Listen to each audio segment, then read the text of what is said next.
Então, eu gostaria que os colegas, professor Dr. Eduardo Henrique Lopes Figueiredo, professor Dr. Luiz Henrique Aguilar e o candidato Edson Garcia Ferraz Júnior dessem as suas respectivas anuências para que a gente pudesse gravá-los em vídeo e áudio, por gentileza. Minha anuência está concedida. Minha anuência também está concedida.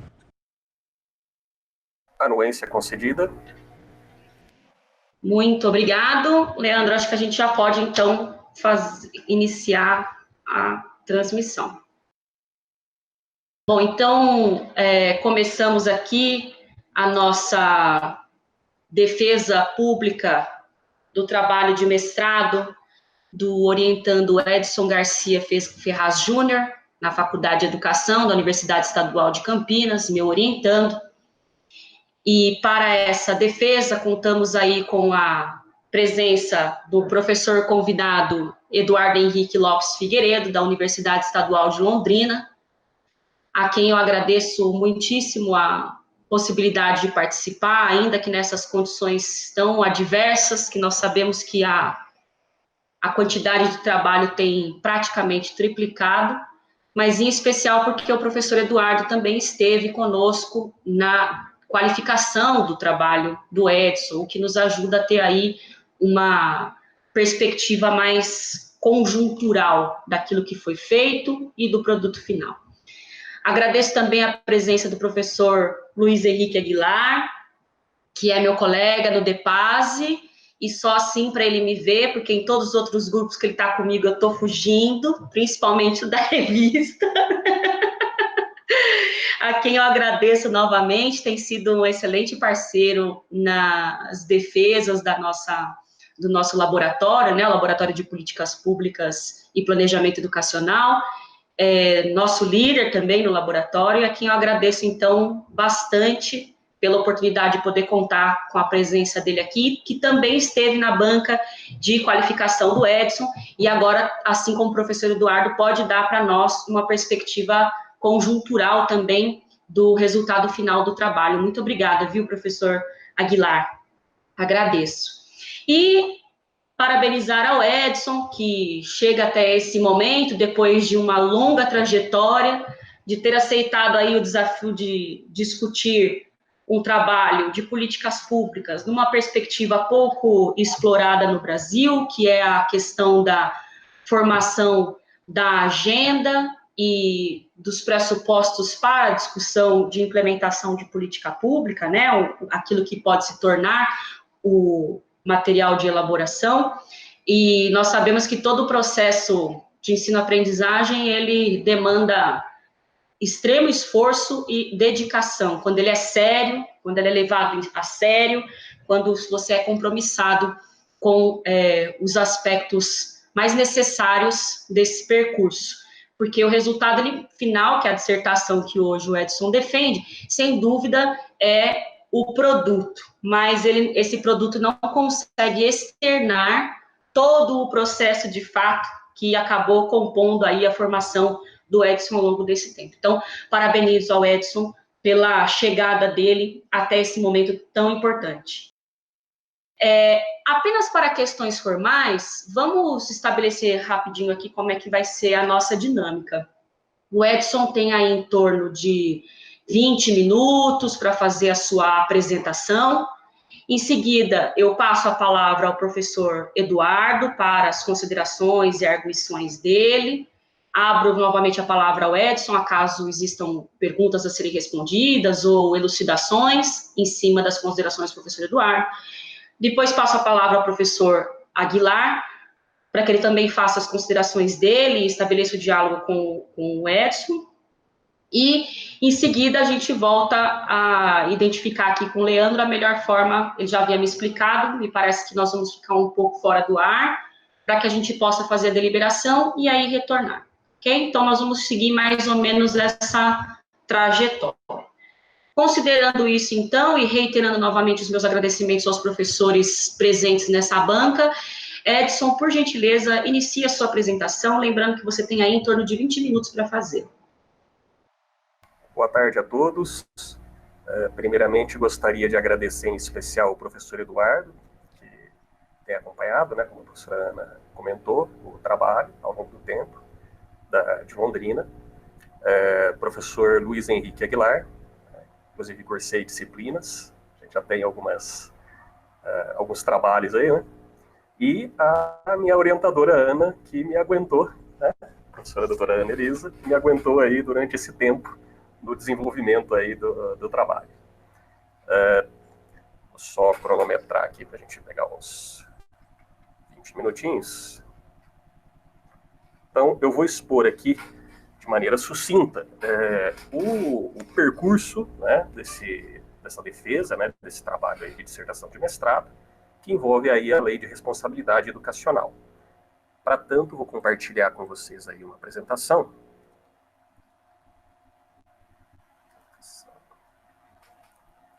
Peço só uma... Acho que vou ter que fechar e abri-la de novo. De todo modo, o título dessa apresentação, né, o título dessa defesa é A Quem Serve uma Lei de Responsabilidade Educacional, e ela versa especificamente, né, sobre a Lei 7.420, você está aparecendo aí, a Lei 7.420/2006, né, que visa aí propor parâmetros de responsabilização, né, no caso de descumprimento de requisitos aí no âmbito educacional. Deixa eu só aumentar a tela aqui. Então, o problema que foi colocado aí na dissertação é exatamente a quem serve uma lei de responsabilidade educacional, e aí as questões, né, tem até umas ilustrações, enfim, né, as discussões de congresso, né, a salutar inquietação aí com a punibilidade, né, enfim, com a responsabilização de gestores, e também, por outro lado, a preocupação aí com o incremento da qualidade do ensino, né, com a qualidade aí na educação, e aí estamos falando fundamentalmente da educação básica. Tá?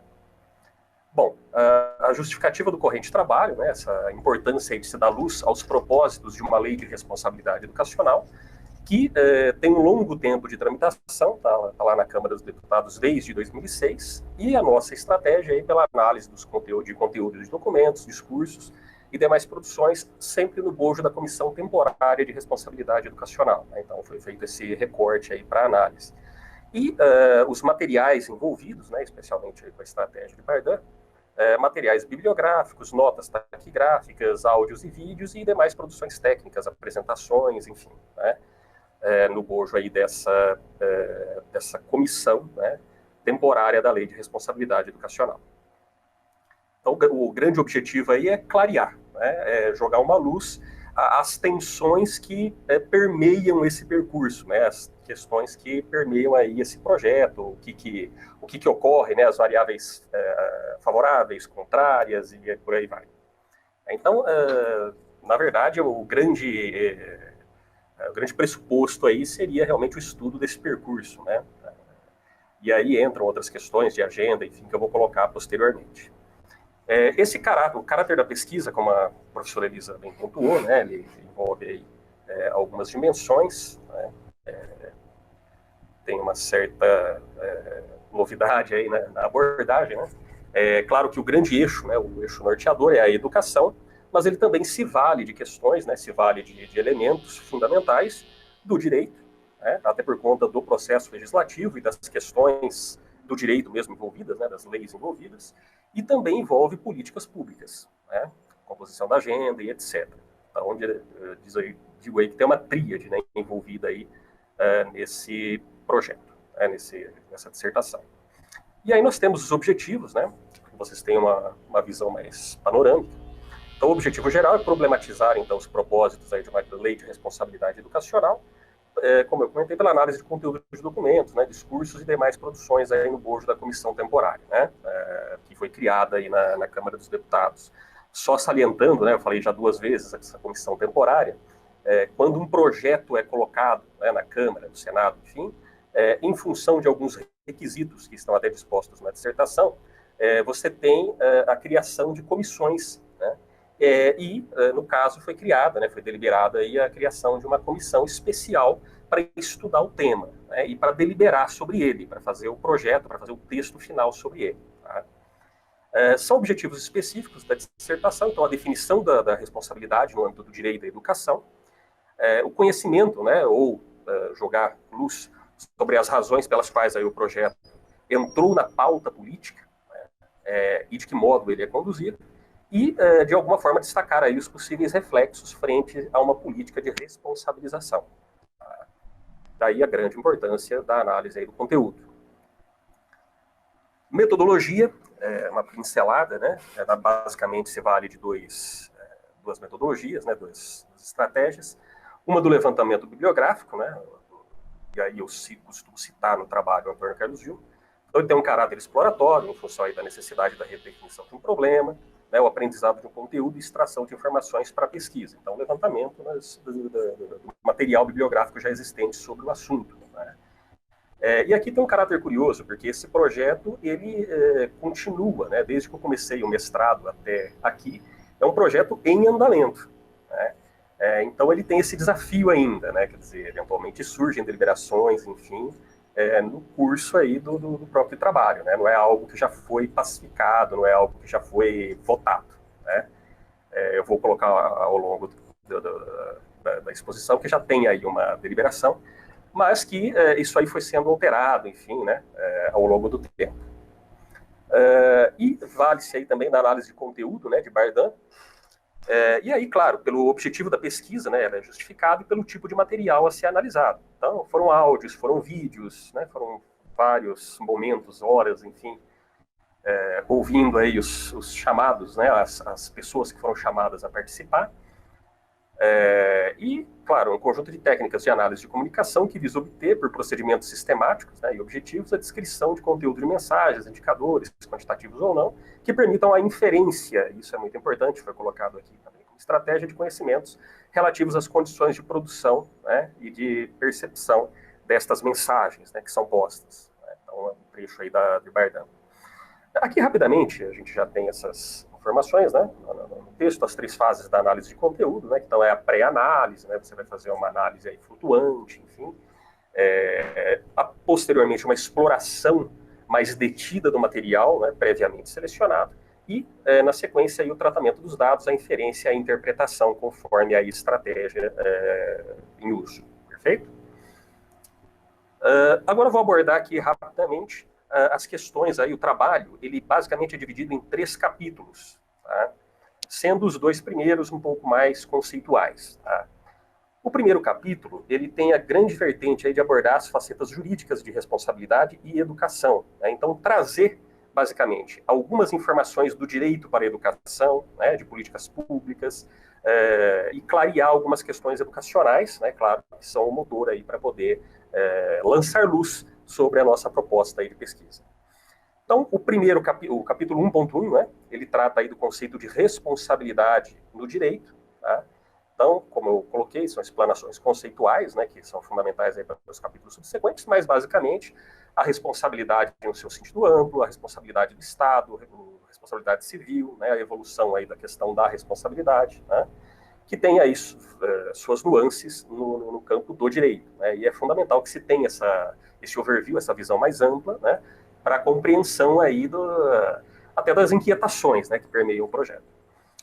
No 1.2 temos o histórico legislativo em responsabilidade, combate à corrupção e improbidade. Então aí situa-se o caminho da discussão da responsabilização, bem como a abordagem da política. Então, desde do Império, enfim, né, o que foi sendo, né, o que existe de legislação, né, relacionado aí à responsabilização. Nós não temos, né, claro, ainda não tivemos uma lei de responsabilidade educacional, mas nós temos leis de responsabilização, especialmente no bojo aí de ações do Estado, né, claro que ações particulares também, mas aí no nosso recorte ações do Estado, e aí eu mostro um pouco o percurso disso ao longo do tempo. No capítulo 1.3 eu coloco instrumentos de proteção e garantias em educação. Então, o que nós já temos, né, de mecanismos que podem ser acessados aí para que se possa garantir o cumprimento de algo, especialmente em educação, mas em qualquer área que esteja sendo violado. Então, aí trata ação civil pública, mandato de segurança, mandato coletivo, né, de segurança, enfim, as variáveis ferramentas jurídicas, as várias ferramentas jurídicas que existem hoje, né, que já existem aí para que se efetive os direitos públicos, né, em geral. No segundo capítulo, eu coloco aí basicamente, ele também é conceitual, né, trata aí o projeto de lei de responsabilidade educacional, mas ele tem duas grandes vertentes de abordagem, né. A primeira grande vertente é o processo de formação da agenda de política pública. Ele é fundamental para que nós possamos entender como esse processo é conduzido, quais são as tensões que balizam, né, o projeto de lei, o que acontece na arena política. Claro que aqui faço uma ressalva, que esse projeto ele tem um caráter bibliográfico, eu não fui na Câmara, né, eu não tive entrevista com deputados, que também tem, né, a relevância, até coloco como a importância dessa continuidade, né, para poder sentir essas nuances, mas ele elucida muitas das tensões que são perceptíveis pela própria análise de conteúdo que foi feito no bojo desse trabalho. No item 2.2, eu traço aí o processo legislativo, né. Ele é fundamental, né, como eu coloquei, visa elucidar as balizas do trabalho legislativo para analisar a condução do projeto de lei em estudo. Mas, na verdade, ele coloca, além disso, né, ele coloca aí todo o percurso pelo qual passa um projeto de lei, né, claro, de maneira sucinta, de maneira mais simplificada, mas o percurso pelo qual passa um projeto de lei, para que ele se converta de fato em lei, né, quer dizer, as comissões, quais são os requisitos aí de tramitação, por onde passa, enfim, todas as questões aí que envolvem mais o processo legislativo, né? Que envolve o processo ITER, né? O caminho para que um projeto apresentado se transforme em lei, né? Muitos veem a lei pronta, pensam, nossa, mas, né, parece que surgiu do nada, quando na realidade tem todo um percurso, tem todo um trabalho, tem tensões, né? Enfim, tem a partes que são feitos, né? São projetos apensados, enfim, tem inúmeras questões que passam aí até que se converta efetivamente em lei. Muitas vezes um projeto de lei ele é alterado em um grau muito intenso, né? Em grande monta aí, até que se converta efetivamente numa lei. Já o terceiro capítulo, ele entra exatamente nas principais questões, né, posições e caminhos aí do projeto de lei de responsabilidade educacional, né, enfim, do projeto 7420/2006. Tá? Vocês podem, inclusive, acompanhar a tramitação pelo site aí da Câmara dos Deputados. Qual que é o grande objetivo, né? O que a gente procura fazer, o que eu procurei fazer nesse terceiro capítulo? Jogar luz aí ao discurso, então, dos principais atores, né, no projeto de lei de responsabilidade educacional, considerando a metodologia que eu dispus aí de análise de conteúdo de Bardão. Ele é de fundamental importância, né, para que você possa responder ao problema de pesquisa, uma vez que você precisa de acesso a esses conteúdos para poder saber o que de fato se passa, né, o que aconteceu nas comissões, né, ou na comissão, quais são as tensões envolvidas, quais são os principais posicionamentos. Tá? E aí eu coloco, né, no terceiro ponto aí, peço desculpas pelo tamanho, não sei se a letra está boa para visualizar. Eu coloco aqui um destaque para a Lei de Responsabilidade Educacional, a comissão, na verdade, da Lei de Responsabilidade Educacional, da 55ª legislatura, né, que ela retoma uma discussão prévia. Né, só retomando que a 55ª legislatura é a legislatura anterior. Né, então, só para situar aí, em termos de anterior à eleição do presidente Bolsonaro, do início lá do mandato da Dilma até o final do mandato cumprido aí pelo Michel Temer. Né? E a 54ª é a legislatura imediatamente anterior. Tá? Então a legislatura ela, corresponde aí de maneira bastante ampla, né? E coloquial, ela abrange aí o mandato. Né? O mandato dos deputados, que coincide com o mandato do presidente. Tá? Então a legislatura ele corresponde a esse período de 4 anos. Tá? Procurou-se aí uma reunião de atores de acordo com o seu prisma de atuação, e aí eu estou comentando da comissão específica para tratar a Lei de Responsabilidade Educacional, especialmente na 55ª legislatura, e foram reunidos, né, vários entes, né, foram chamadas várias pessoas, e aí fiz uma divisão, né, desses atores que foram chamados, gestores da educação, operadores do direito, a Conferência Nacional dos Trabalhadores em Educação, um juiz em específico por uma atuação já forte na área aí da educação, né, o Dr. Richard Paikin, e o professor da UFB. Também foram chamadas entidades da sociedade civil pela educação, o relator e o presidente da comissão especial que atuou na legislatura anterior, porque houve uma comissão especial na 54ª legislatura, né? Aí isso foi retomado, e os órgãos de controle, e aí CGU, TCU, né? Basicamente quando a gente fala de órgãos de controle.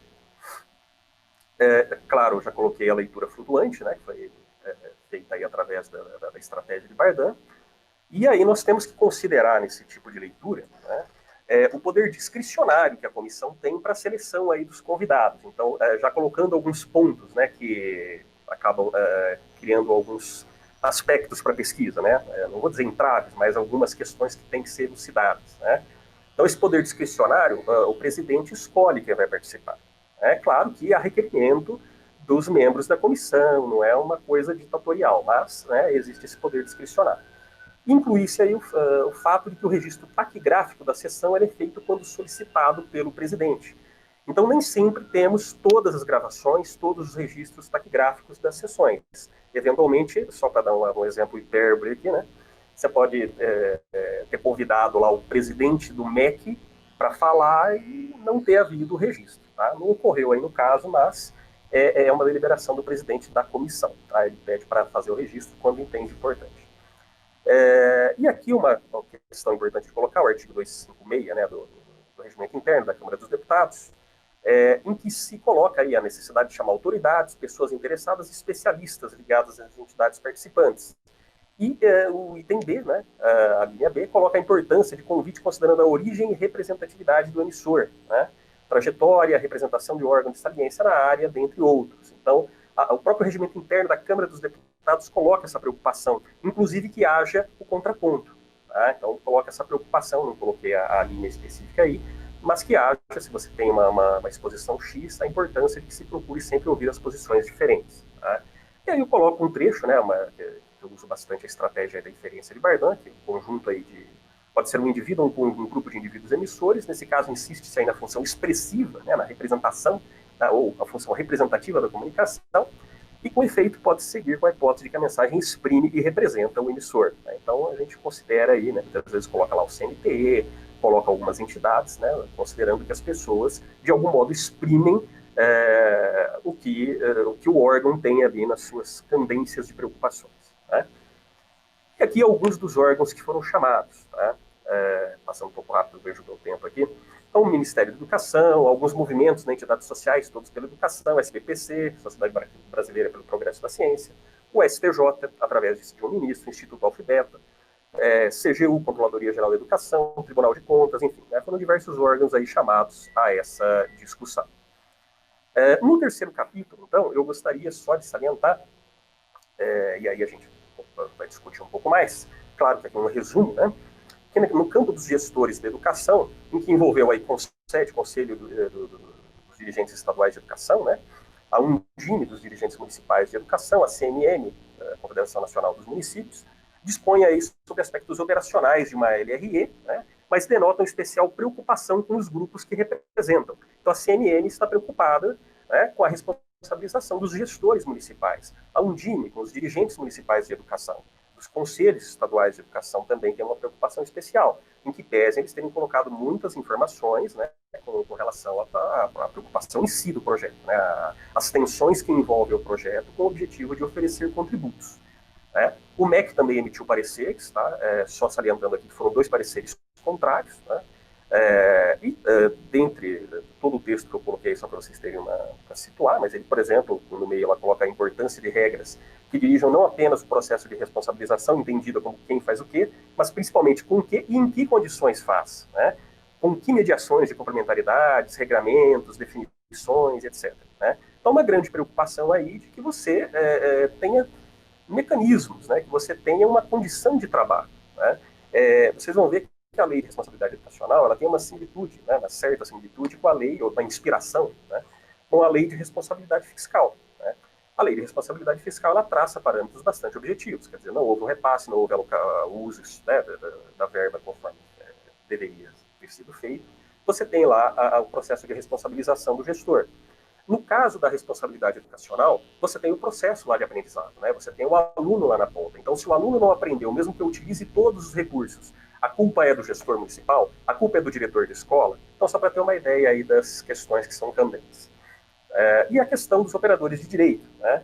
Então, temos aí o ofício que foi recebido do MPF, enfim, algumas questões que denotam preocupações de caráter mais técnico, né, com relação à aplicação de uma lei de responsabilidade educacional. Temos também aí questão de entidades da sociedade civil, né? Então eles abordam aí esse caráter mais punitivo, tem entidades a favor, enfim, e visões que consideram que punições garantirão qualidade em educação, e também pautas que reformam uma lei de responsabilidade com controle social, né? Em contraponto a outra visão que entende a lei de responsabilidade ter o condão de judicializar ainda mais o sistema educacional. Tá? Estou indo mais rapidamente aqui. No caso dos órgãos de controle, também uma nuance aí mais técnica, né? Nas áreas específicas de atuação, salientando aí algumas inquietações, enfim, e preocupação com elementos que devem pautar aí os indicadores de monitoramento de uma LRE e um sistema, nacional de monitoramento e avaliação. E, claro, né, o que a gente tira dessas questões, que eu coloquei de maneira bastante rápida, que saliento aqui, em reforço ao já disposto, né, que ela é carregada de tensões políticas, né, como a gente pode ver, são vários os atores, né, nós temos diretores de escola, nós temos secretários de educação, nós temos secretários estaduais, né, entidades, né, da sociedade civil organizada, operadores do direito, e que é importante olhar para o emissor dessa posição, o que na nota a princípio, é a representatividade de um grupo que tem preocupações e anseios distintos sobre um tema. Né? De maneira bastante rápida aqui, nós temos o texto, tá, final, que após o processo legislativo foi aprovado. Né? Então ele se encontra pronto para votação no plenário da Câmara. Ele aguarda a pauta, ele aguarda ser colocado efetivamente em votação. Mas o texto, ele é chamado SBTA, né? É o substitutivo adotado pela Comissão da Lei de Responsabilidade Educacional no bojo da 55ª legislatura, e ele é dividido basicamente em 6 capítulos, vou colocar de maneira muito rápida aqui. Primeiro, ele trata, então, da definição de responsabilidade educacional, e aí eu destaco o conceito dessa responsabilidade educacional, de acordo com o SBTA.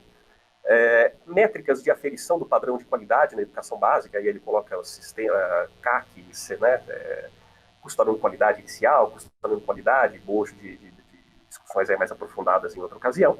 A sistemática de financiamento, né, do padrão de qualidade é campo aí do 3º capítulo. E eu dou um destaque para o 4º capítulo, né, que trata aí da responsabilização, e em que ele aborda a questão do retrocesso da qualidade e a exclusão de responsabilidade conforme ali eu dispus. Porque inicialmente não havia isso, né? E aí com as discussões, né, com todas as entidades participando, né, com as preocupações, colocou-se aí que a questão aí de que o retrocesso da qualidade da educação básica ele não pode importará, né, quando não puder ser atribuída a responsabilidade da gestão pública do ente federado, desde que comprovado simultaneamente que houve a priorização na alocação dos recursos públicos para o aprimoramento da qualidade na educação básica e que foram garantidos os insumos e os processos mencionados no artigo 2, né, enfim, da lei. Então, por que eu coloquei isso? Porque ele denota aí uma expressa preocupação, atendendo aí a requerimentos feitos no bojo do projeto, com relação a, eventualmente, você não tem o recurso, você não tem ali, você tem todos os recursos, mas o aluno não atingiu, né? Então, demonstrado que houve essa preocupação, que houve essa priorização, então se exclui a responsabilidade. Tá? Tem um trecho que fala da ação civil pública de responsabilidade educacional, né? Que é um tipo, né, jurídico aí criado, uma espécie, né, criada aí, uma ação específica, no caso aí de retrocesso e não garantia de insumos e processos educacionais, e as disposições gerais e transitórias, que geralmente tratam aí das questões de convivência, né, antes da entrada em si de um projeto, né, quando ele é convertido em lei. E aí, pessoal, já partindo para o final, nós temos aí algumas considerações finais, né, alguns desafios que eu coloquei, que eu citei aqui, destaquei. Primeira singularidade da pesquisa, né, até a dificuldade de acesso a muitos materiais, nós temos alguns artigos, enfim, mas com alguns focos específicos, muitos ligados a descrever o projeto, né, a descrever a tramitação.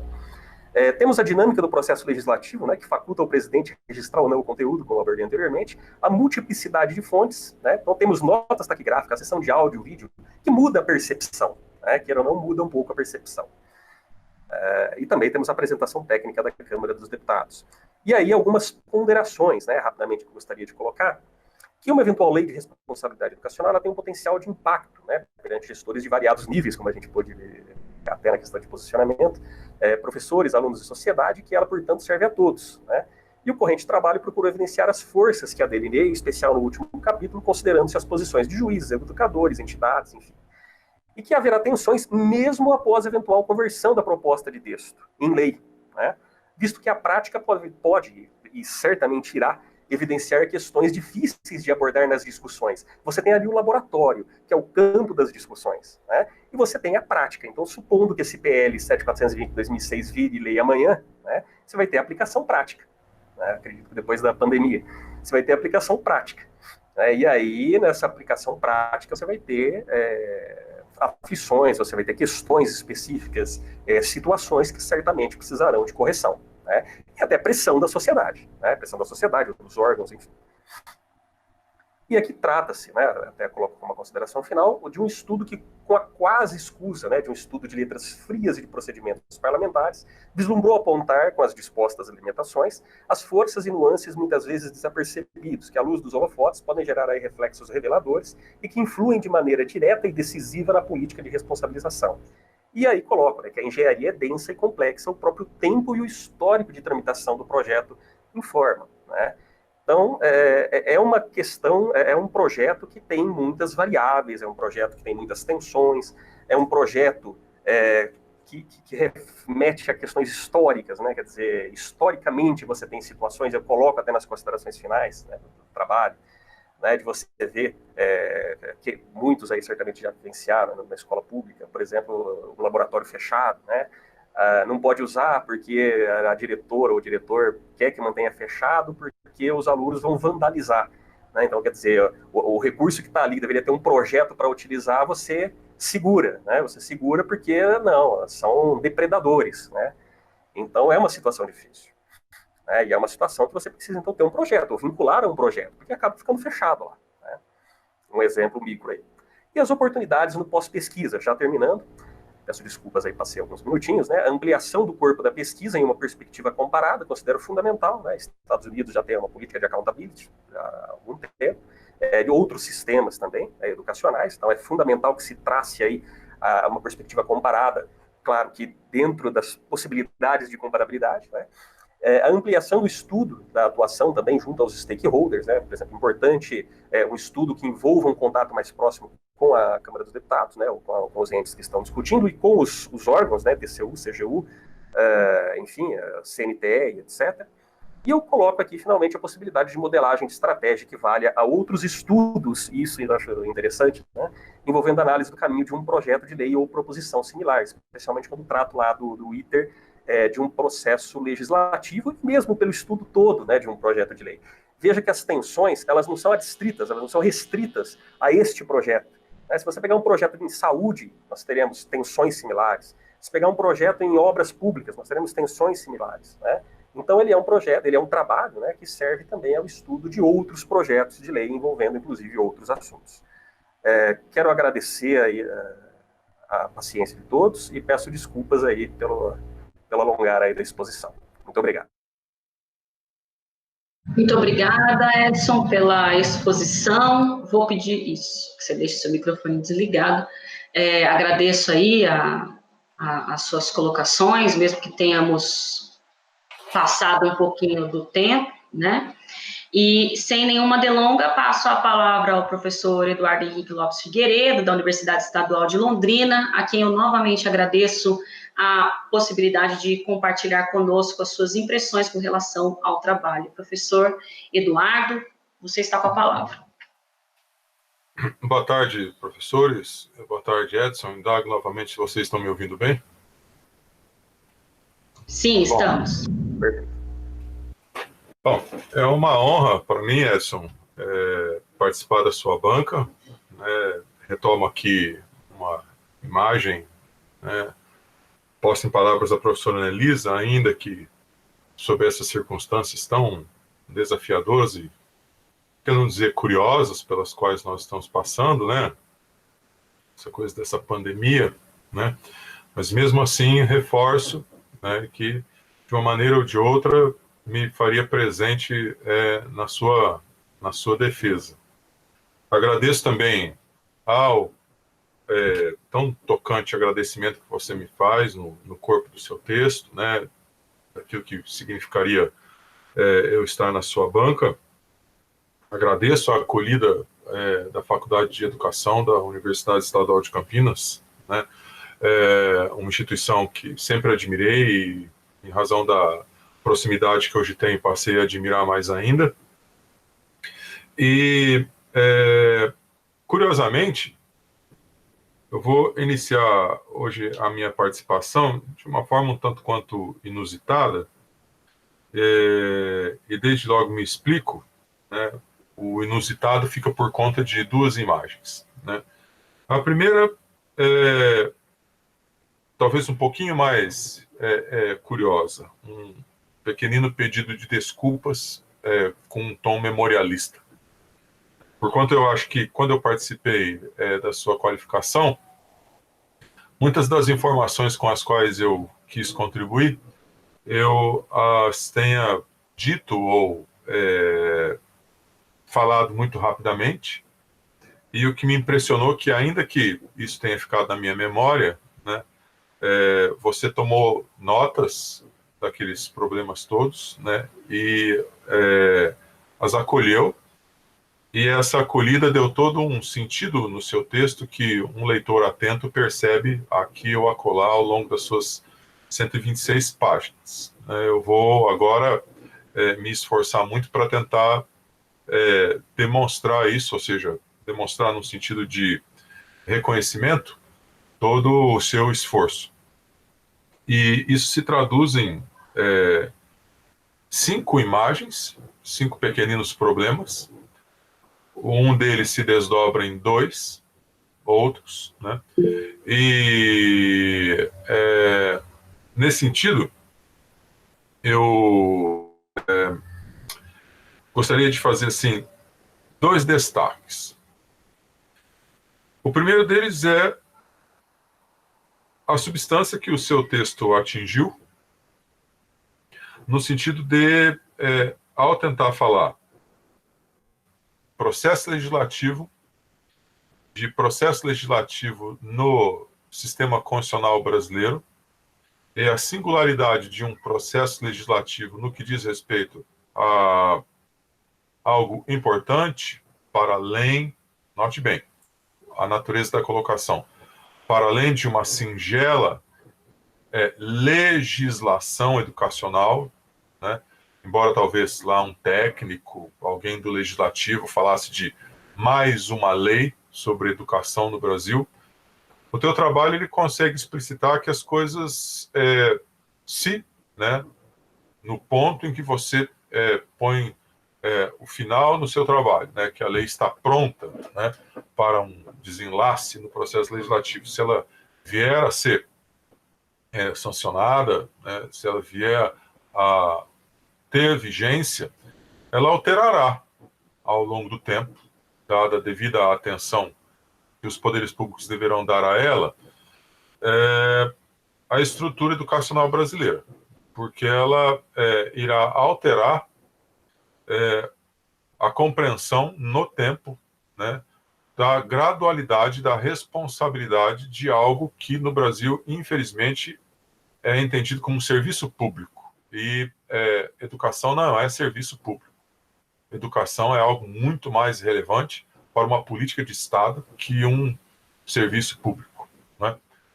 E esse aspecto, me parece assim, ele só poderia ser justamente levado a cabo e desenvolvido e explorado e redimensionado entre professores como vocês, né? Professores que estão concentrados em uma faculdade de educação que tem uma formação substancial, né, sobre esses temas e as variáveis sobre esses temas, e encontrar em mestrandos e doutorandos, assim, vou utilizar uma expressão de natureza subjetiva, aficionados como o Edson, poderiam desenvolver, né, e querer, né, elaborar indagações sérias.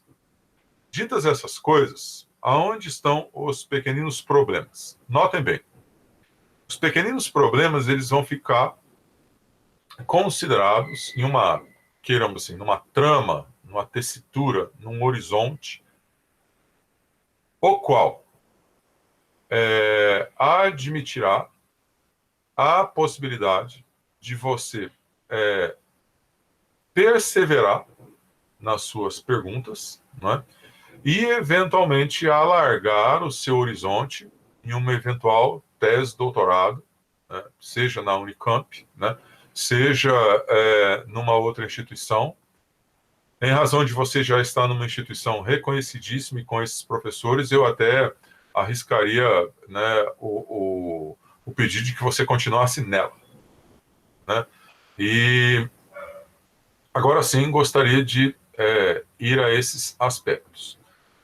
O primeiro deles, né, e eu não posso deixar de fazer uma brincadeira, né, uma pequenina brincadeira da minha índole. Se eu não fizer uma brincadeira, parece que o dia, né, não vai valer a pena, né?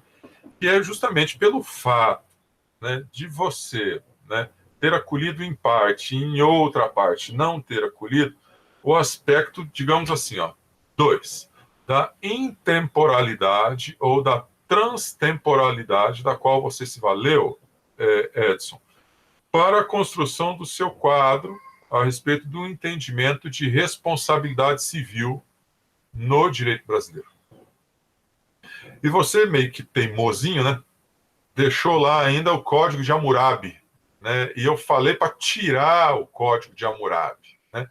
Não há a possibilidade em absoluto, né, de você falar de uma responsabilidade de um povo antigo envolto em mística, né, em uma impossibilidade histórico-teórica reconstrutiva, né, de como seriam lei do talião, né, de como seria uma retribuição ou uma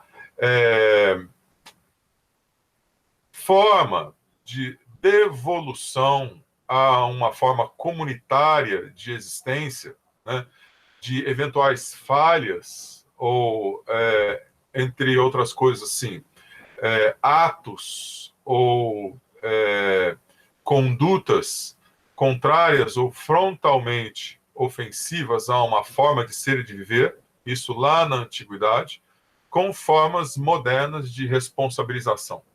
E a brincadeira fica por conta daquele texto que se tornou, acho que eu indiquei para você, né, um tanto quanto clássico na sociologia do direito, né, do Não Fale do Código de Hammurabi.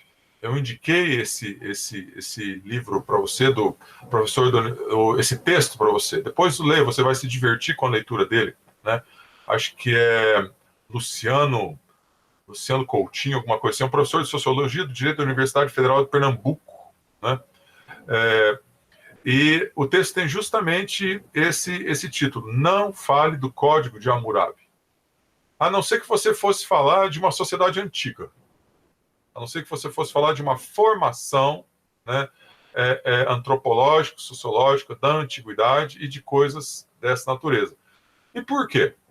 Porque, entre outras indagações pertinentes, né, essa forma privatística, né, e aí isso vai se enlaçar, você vai perceber, no próximo tópico, de responsabilidade, sempre passa por um momento específico na história, né, do direito, que é a história da codificação e, especificamente, a história do Código de Napoleão, né? Salvo engano, o Código de 1807, né?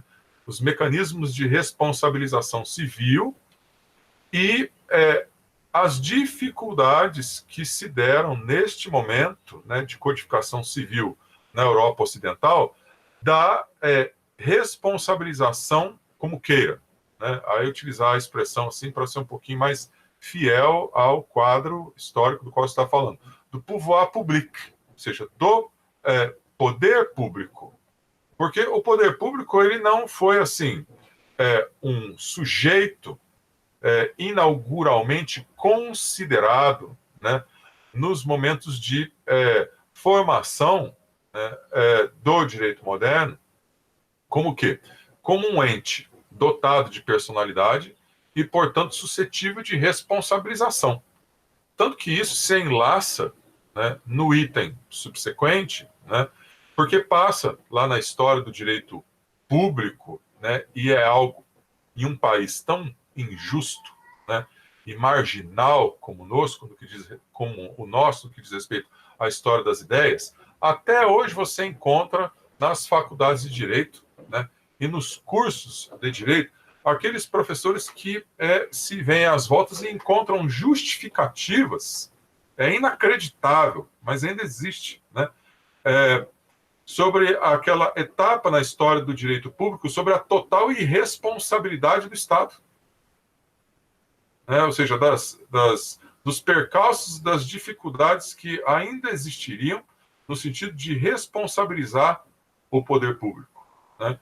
Coisas que um narrador ou um leitor também atento das coisas do direito público não deveria nem mais considerar. Aquela coisa que um historiador das ideias destacaria, estaria assim no terreno do Museu das Ideias do século XIX, ou da arqueologia da história do direito, mas há aqueles sujeitos que ainda, né, fazem disso, digamos assim, o renascer de Lázaro. Não deixa o defunto embora. Né? Então, notem bem. Né? Vamos considerar isso daí. E por que da relevância? Porque a dissertação ela é muito relevante nesse aspecto, e esse aspecto ele poderia fazer assim, vibrar, poderia fazer torcer, poderia fazer assim, ranger o direito público brasileiro naquilo que diz respeito ao seu item 1.2, né, que você denominou Histórico Legislativo da Responsabilidade e Combate à Corrupção e Improbidade. Ou seja, nesse item está todo um vigor possível de ser desenvolvido num duplo sentido, e é esse o item que vai se desdobrar em dois aspectos, e farei de tudo para ser claro no que diz respeito a isso. Primeiro aspecto, no redimensionamento para além do necessário, ou seja, num aspecto estrutural, e aí sim, impulsionador dos papéis do executivo. Ainda que a lei tenha, no seu trabalho, como muito bem noticiado, na reconstrução do processo legislativo, né, tenha sido de autoria de uma professora lá do Partido da Social Democracia Brasileira, ainda na década de 2000, do estado de Goiás, ou seja, ela tenha, né, o quê? Tido a iniciativa de desencadear a necessidade da existência no Brasil de uma lei de responsabilidade educacional, o processo legislativo, também como narrado no seu trabalho, ele foi observando, passo a passo, uma interação cada vez mais insinuante e substancial de órgãos do executivo, né? No sentido de enriquecê-la e no sentido de demonstrar, né, os percalços e as dificuldades que passariam a ser considerados uma vez que a lei, né, se tornasse um texto vigente e, portanto, desencadeador das várias formas de obrigação e de, por que não utilizar essa expressão, de uma postura do executivo no que diz respeito a uma política de Estado para além de administrações idiosincráticas e de administrações personalistas, ou seja, daqueles sujeitos que dão uma tonalidade a uma educação ao longo dos seus mandatos e, desde logo esse mandato chegue ao seu fim, essa política de Estado ela vai observar uma outra idiosincrasia ou uma outra gradualidade de subjetividade, portanto, o seguinte, simplesmente elevada aos ventos daquele que chefia o executivo. Né? Então, esse panorama poderia ser enriquecido por algo que eu vou lhe sugerir a leitura logo depois que você, né, descansar de todo esse esforço, né, da produção do texto e da defesa, todo esse período recente aí que você vivenciou, de um texto também muito conhecido, acho que o professor é um professor de Yale, né, alguns falam Yale, né, o Bruce Ackerman, né, La Nueva Separação de Poderes. E aqui me explico. Ainda que você tenha tido todo o esmero, toda a atenção para com o seu leitor, para com o seu examinador, de voltar e trazer para um contexto do texto, né, as passagens do Montesquieu, né, a respeito, né, do espírito das leis e da relevância, né, disso no que diz respeito à compreensão das formas republicanas modernas, né, isso num novo esforço, ou seja, em uma tese de doutorado, deve ser enriquecido a partir dos leitores deste problema. E, para além da expressão contemporâneo, né, ou seja, olha, eu estou trazendo uma ideia para um momento contemporâneo, como que, né, esses leitores alavancam esses problemas a partir dessa expressão que eu muito prezo e acredito que ela é de muita valia, de muita ajuda, né, em trabalhos como esse, que tocam diretamente, embora talvez a gente não saiba que está tocando no momento da elaboração do texto, que são as formas históricas do Estado. Ou seja, nesse redimensionamento de papéis do executivo e de uma acolhida estrutural, quero dizer, de políticas de Estado em razão, vamos lá, do quê? De grandeza populacional, de também grandeza da necessidade de educação sob vários matizes, no sentido de propiciar, né, as formas humanizadoras, para além das tecnológicas, naquilo que diz respeito à compreensão do que é educação, né? E aí novamente, a riqueza de um trabalho como o seu, né, da necessidade que exista, né, estruturalmente, do ponto de vista jurídico, né, a dimensão governamental para além, né, da simples dinâmica administrativa, na hipótese dessa dinâmica administrativa claudical falhar, de responsabilizá-la. Não adianta você, então, idealizar, considerar, trazer a substância de vários, né, problemas contínuos, né, reticentes sobre, e aí o que é o aspecto bom, né, rico, de uma discussão perene e relevante sobre o que é educação, se você não conseguir, né, também, em um país das dimensões como o Brasil, responsabilizar e corrigir quando as falhas aparecem, mas responsabilização e correção naquilo que diz respeito à substância da educação. É esse a riqueza do seu trabalho. Então, isso se coloca, né, aonde? Isso se coloca na necessidade de, em estudos futuros, né, você trazer um pouco de... Note bem, depois até você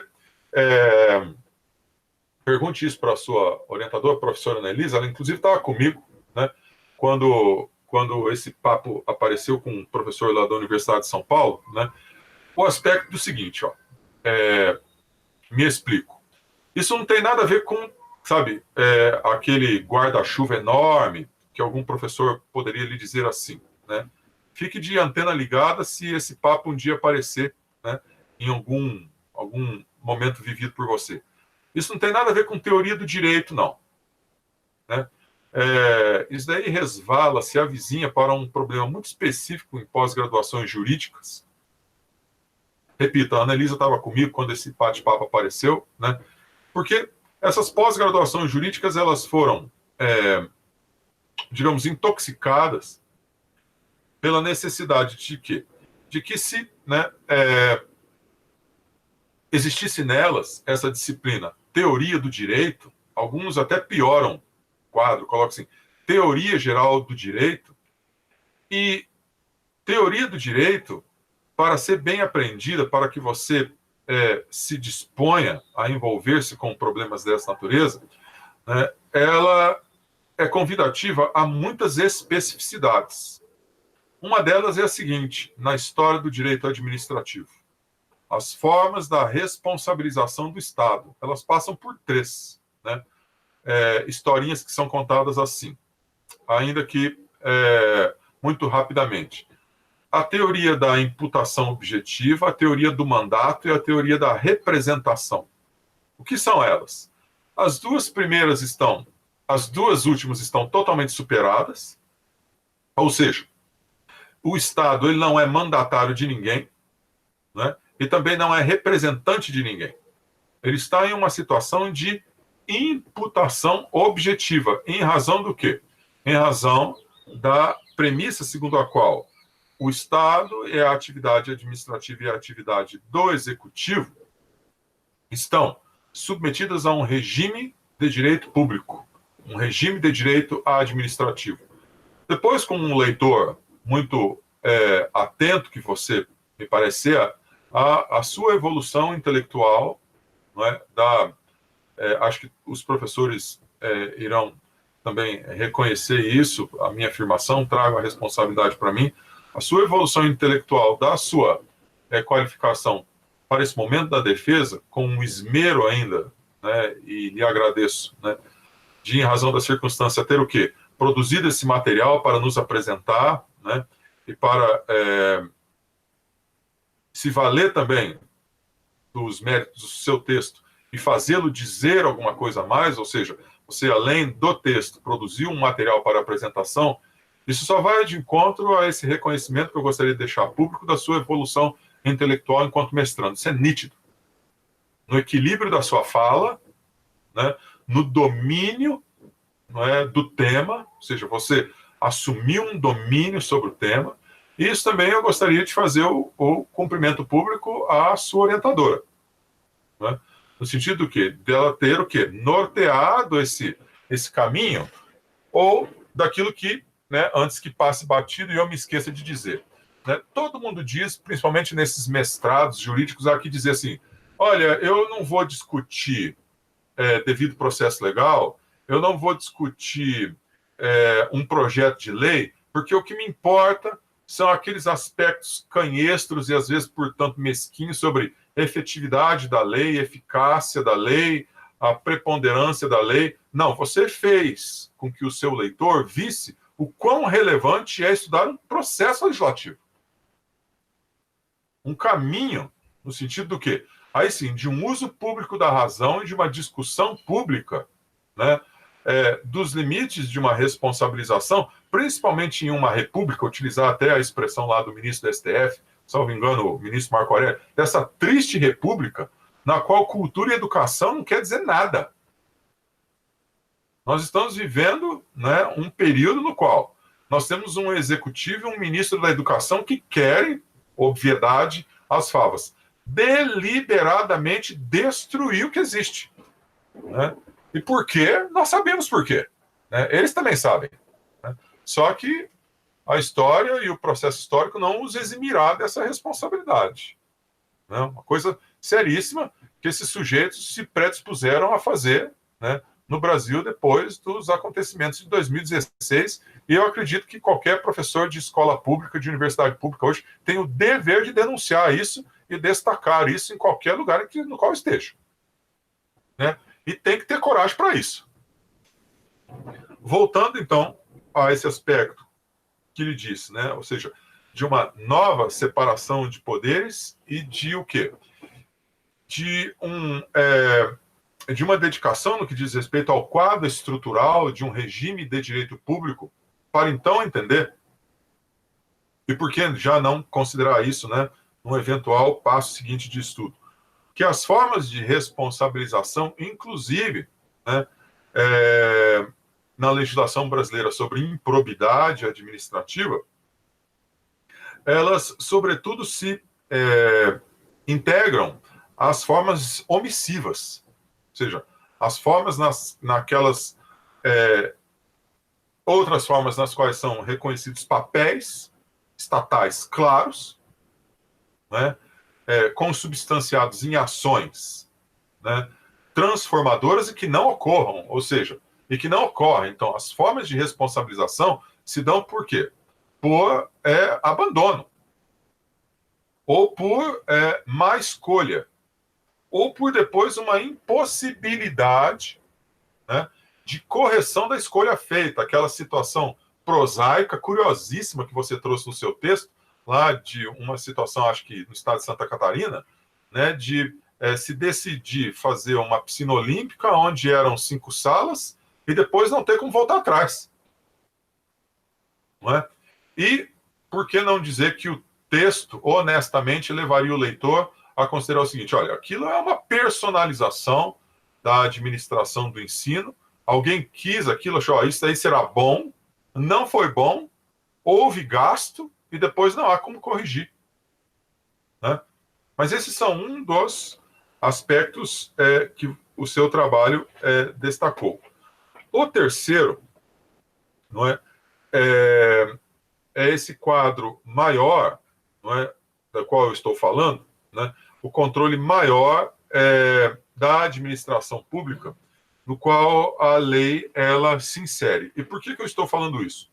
Já que você traçou algumas similitudes entre esta lei, a hipótese dela vir a viger, né, similitudes estruturais entre ela e a lei da responsabilidade fiscal, aqui se dará algo bem importante.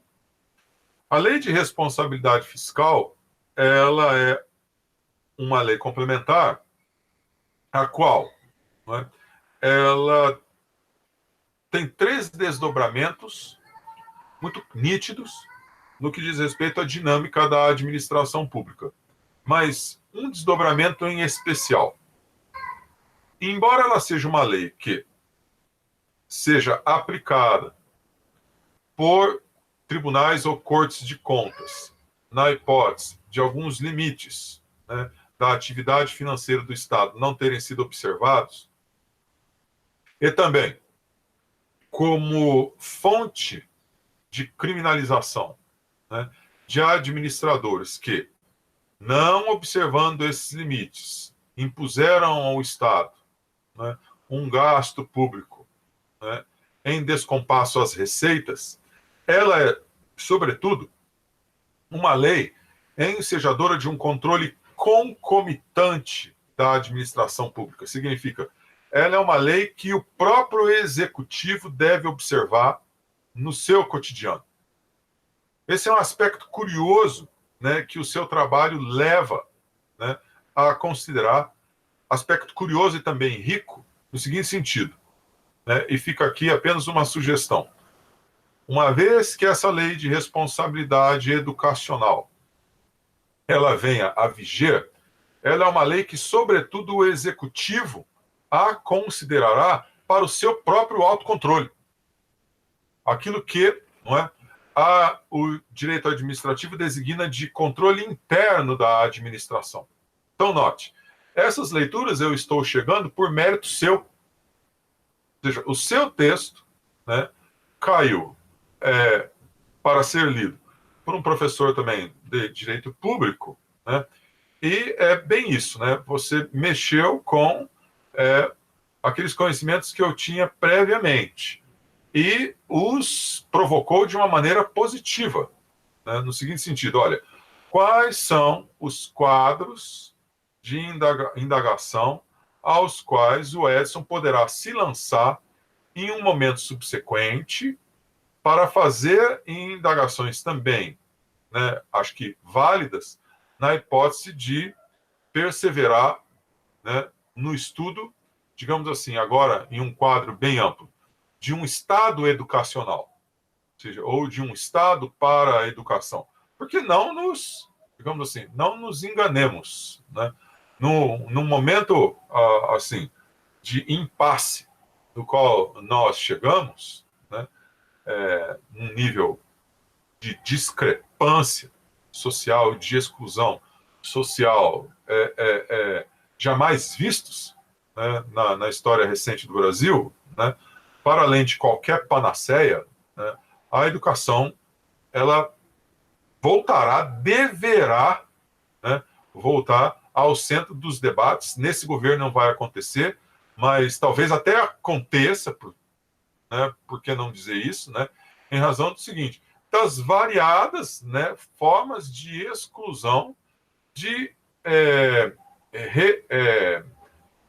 recolocadas, por assim dizer, né, pelo fato do Estado ele ser o quê? Ser indiferente a uma política de continuidade educacional? Por que não se falar, então, de um Estado educador? E daí outros problemas que são assim, as formas de o quê? De delegação da educação. Olha, eu participei durante anos, né, de um programa de pós-graduação privado. Olha, os problemas educacionais que aquele lugar tem, eles são assim insondáveis num determinado momento. Né? E por quê? Porque não existe, né, para além daquela delegabilidade, ou daquela forma de delegação, né? Olha, explore aí um programa de pós-graduação e o faça por sua conta e risco, e esquece. E a própria instituição também não tem o mínimo interesse em discutir tais coisas. Né? E aí você vai vendo os problemas sendo o quê? Sendo se avolumando, né? E por quê? Porque, entre outras coisas, os professores, aquele jargão, me desculpe, salvo as honrosíssimas exceções, também jamais se preocuparam com educação, não tem a mínima, né, nítida impressão de que a primeira coisa que os identifica, ou deveria lhes identificar, é ser professores, antes de qualquer coisa. Né? Bom, a quarta questão, né, a substância do devido processo legislativo e a busca, né,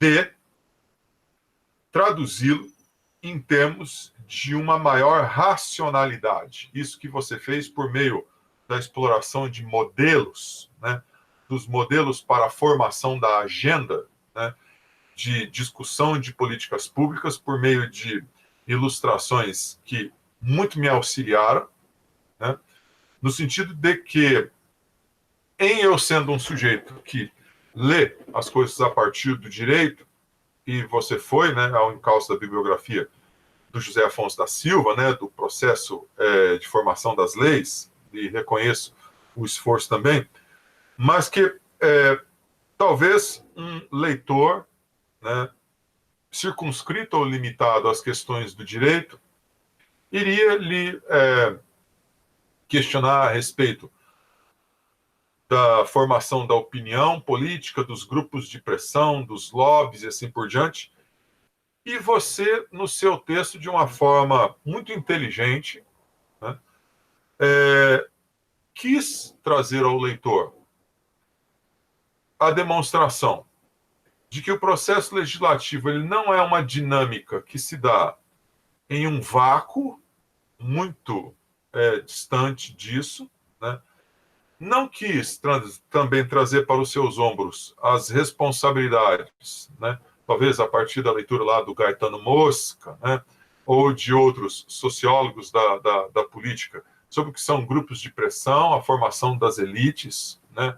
Ou da elite dentro do processo legislativo. Não, você não quis ir para esses aspectos que certamente resultariam em uma discussão de teoria política, né, e de história das ideias políticas no que diz respeito à elitística, né, dentro do Estado constitucional, e, por sua vez, propôs a uma leitura, a meu ver, austera, né, das várias iniciativas sociais, né, que podem desencadear uma discussão pública a respeito de um projeto de lei na sua especificidade, né, no caso, em um processo legislativo que tem as suas áreas, né, ou formas de confrontação entre núcleos, digamos assim, mais indiferentes a alterações, e aquela energia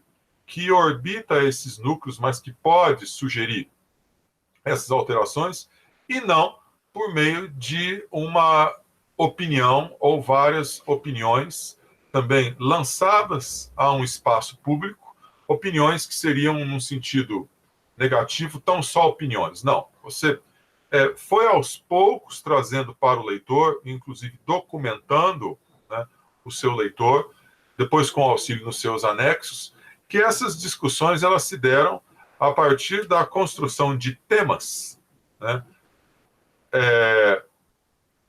pertinentes à educação E, então, com uma certa acuidade, você trouxe para o texto a experiência tanto daquele assessor do STJ, né, quanto de membros do Ministério Público Federal, que tem uma experiência, de acordo com a sua narrativa, de 20 anos, 15 anos, né, na interpretação e na aplicação do Estatuto da Criança e do Adolescente, que puderam, portanto, o quê?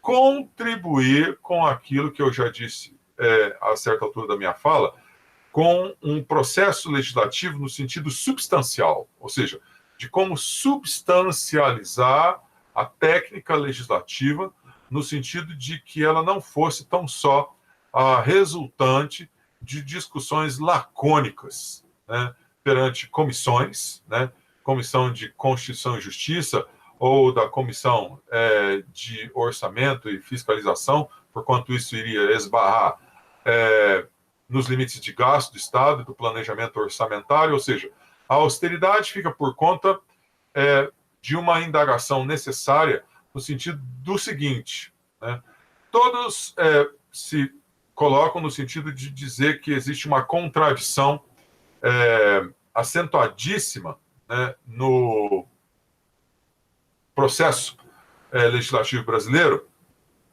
segundo o qual, né, se produzem leis ruins ou se produzem leis, digamos assim, que não respondem a aspectos sociais ou a anseios sociais, mas ninguém indaga os limites que a sociedade brasileira também tem, quer a partir da sua sociedade civil, quer a partir das instituições que permeiam essa sociedade civil, no sentido de como ela também experiencia a vida política. E como que ela, uma vez que o espaço seja dado, ela poderá participar dessa vida política. É muito curioso você, então, questionar o espaço público, questionar os prédios que existem lá em Brasília, questionar o Congresso, questionar uma sessão plenária que você queira eventualmente assistir, não é? Sobre a votação de uma lei, e abrir mão, não é? Justamente daquilo que é absolutamente imprescindível para a existência de uma vida política minimamente provocativa, ou seja, dos personagens que estejam interessados nessa vida pública. Então, a substancialização do processo legislativo, para além de uma mera ilustração, no seu trabalho encontrou, não é, nessa acuidade uma forma de dizer, bom, quem então participa ou poderá participar de uma discussão pública no aspecto singular daquilo que seria uma nova realidade educacional para o Brasil na proposição, né, dessa nova lei. Esse professora Anelisa, o meu quadro analítico do trabalho do Edson Garcia Ferraz Júnior, né? E como eu fiz menção no começo, né, e essas anotações estão feitas todas à margem do sumário da dissertação, aqui está logo ali numerado na sua página, em algarismo romano, sua página 15, né, ficam mais assim bem vistas as coisas, circunscritas a essas proposições sobre problemas que poderão ser facilmente assim retomados a partir dos 5 ou 6 aspectos metodológicos que ele destaca na sua introdução, na eventualidade da construção de uma eventual tese. Acredito que o ponto forte fica nesse aspecto, não é, de um desenvolvimento ulterior, posterior, né, sobre o estudo do direito público e da formação do Estado moderno e das questões sobre essa responsabilização, aí sim, né, para ler eventuais limites e dificuldades dessa responsabilização, considerada a hipótese de vir a viger esta lei, ou essa lei se tornar vigente, e então se poder falar de um Estado vinculado, né, a uma política contínua de educação, para além, não é, dessa questão dos limites do mandato. Nesse sentido, a leitura do mestrando é correta, ou seja, do mesmo modo como se debate hoje no Brasil, né, a existência de um orçamento impositivo, ou seja, que as leis orçamentárias elas ultrapassem o mandato do executivo no sentido de que o gasto público esteja atrelado a políticas de Estado e não a políticas ocasionais de mandatos, né, do executivo. Também, assim, uma lei educacional que se consolide no tempo, né, e que encontre, aí sim, em espaços mais alargados de tempo, um espaço público de debate tão necessário como esse que foi suscitado nessa tese. A minha análise se circunscreve a essa participação, e, nesse sentido, eu parabenizo o mestrando e não tenho indagações objetivas a realizar. Professor Eduardo, muito obrigada pela sua leitura esmiuçada do trabalho, a forma como você se debruçou nessa discussão e a compreensão da conjuntura, como eu mencionei no início da banca, né? Agradeço demais. Antes de passar a palavra ao Edson, caso ele queira fazer algum comentário, esclarecer algum tópico do que o professor Eduardo tenha levantado, eu quero trazer para mim a responsabilidade do Código de Hammurabi. E eu explico por quê.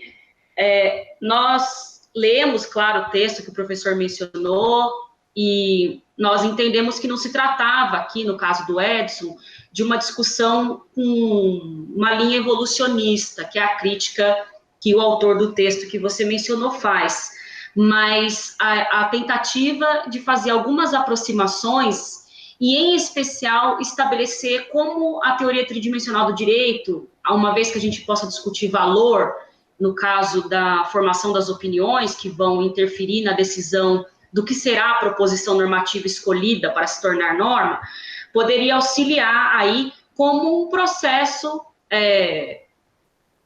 de organização legislativa ao longo do tempo, né? Essas pontes na educação, elas costumam ser feitas com bastante frequência, em especial porque a gente entende esses momentos como momentos de clivagens embrionárias, né?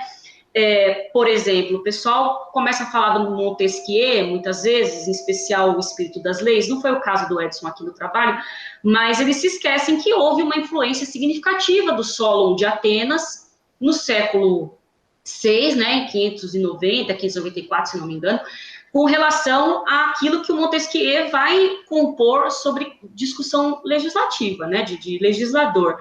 Então, a ideia aí foi mais essa... Tanto que ele destaca lá na página 29 um contraste possível com essa legislação vigente. Então, eu queria trazer essa responsabilidade exclusivamente para mim, porque fui eu que disse para o Edson não retirar o Código de Hammurabi de lá. Então, a briga é comigo, não é com ele. Eu não posso deixar ele sozinho aí tentando se virar depois de falar para ele que era para deixar. Mas talvez seja o caso, professor, da gente rever a forma como escrevemos e estabelecer que não existe essa proposição de uma leitura de linha evolucionista. Não é isso que a gente quer, e o professor está absolutamente correto quando faz a crítica para que a gente tome esse cuidado, porque fica parecendo que a história é um longo processo de causas e consequências, e nós sabemos que não é isso, né? Agradeço muito. Edson, passo a palavra para você.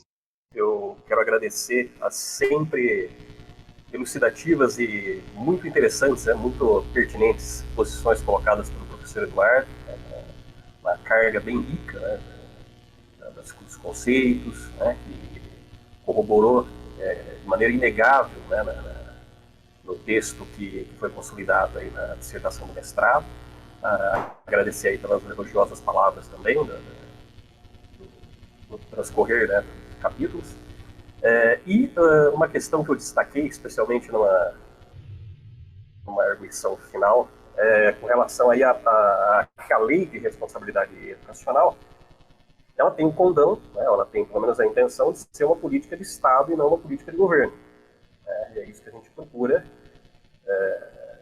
ao longo do tempo, né, nos mais variados temas. E isso perpassa muito as questões educacionais, né? A gente verifica aí no histórico, até no governo de alguns estados, enfim, essa questão de que você tem uma política para um governo, uma política de condução, então uma escola em tempo integral, alguns, enfim, e muda o governo, você muda a política, né? Você muda as estratégias, muda tudo. Então, uma das questões interessantes é trazer, né, tentar alinhar um pouco mais essa condução, para que a educação seja tratada de fato como política de Estado, ainda que seja na questão do financiamento, enfim, ainda que se possa mudar os nomes dos programas, né?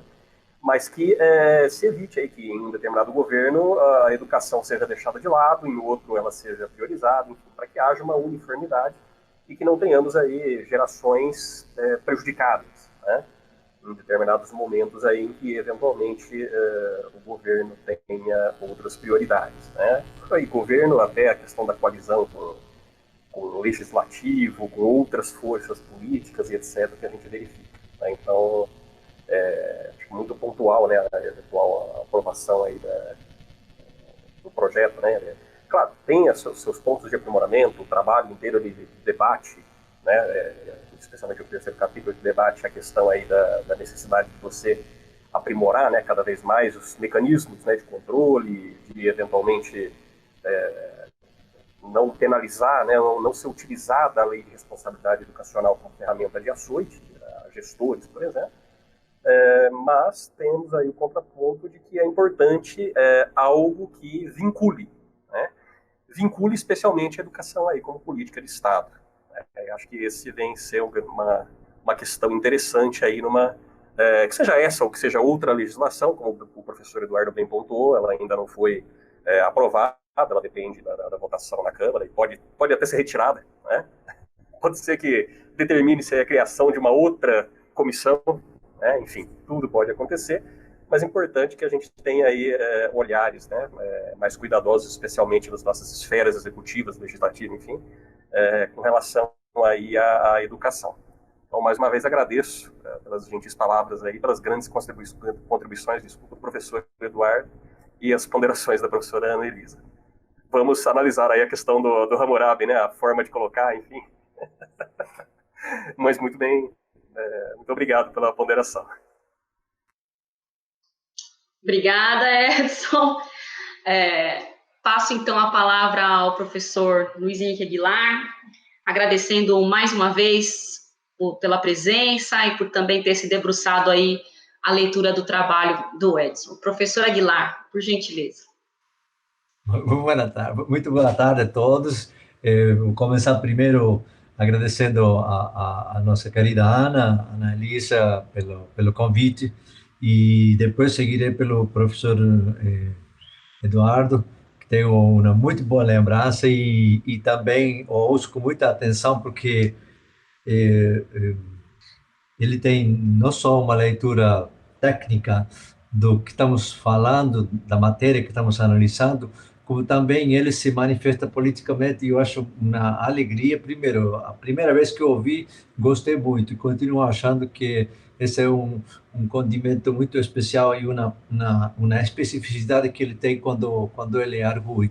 Gostei muito e gosto de estar nesse momento participando dessa banca. E depois deixei para o final o agradecimento para o Edson, porque esse caminho que a gente está fazendo há muitos anos já tem sido muito agradável.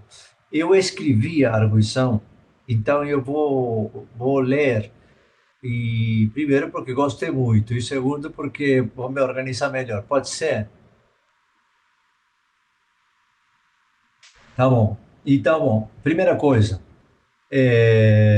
da qualificação para aqui, coincido muito plenamente com o professor Eduardo Henrique. Nós somos Henrique os dois, né? Eu também sou Henrique. Coincido que há um avanço muito significativo, e ele não ficou por aí mesmo, não ficou, foi mais ainda, o Edson. Eu acho que ele contou e semeou muita coisa que a gente colheu. Eu fiz essa leitura, colhendo a quantidade de coisas que a orientadora e você, Edson, fizeram, né?